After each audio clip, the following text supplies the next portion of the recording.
Is just, I'm wondering if you have considered putting in place new restrictions statewide when it comes to mitigating the spread of COVID, especially when it comes to emphasizing that schools reopen. We're still seeing wide community spread. I know the Hospital Association has asked for new restrictions.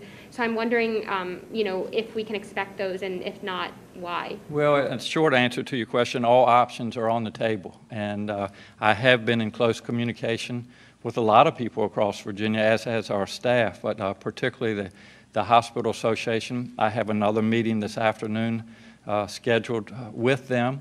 We'll be discussing the vaccination rollout and also their capacity. That's really important as we move forward, to know how many ICU beds they have, how many ventilators are in use, how they're doing with their staffing.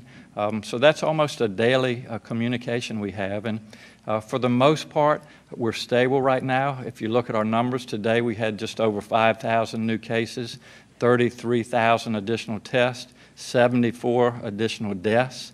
So we follow this very closely. We've put some, I think, very stringent restrictions in place, taking measures to mitigate those numbers. You know what those are: the wearing of this mask, both indoors and outdoors, the closing of restaurants and bars at 10 o'clock, a curfew after midnight. So the main thing, and I'll take this opportunity to reiterate it, this pandemic is in the hands of Virginians. We know what works. We know what's driving the numbers.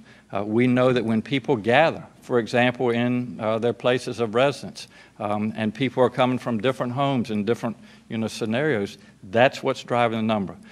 Places of worship.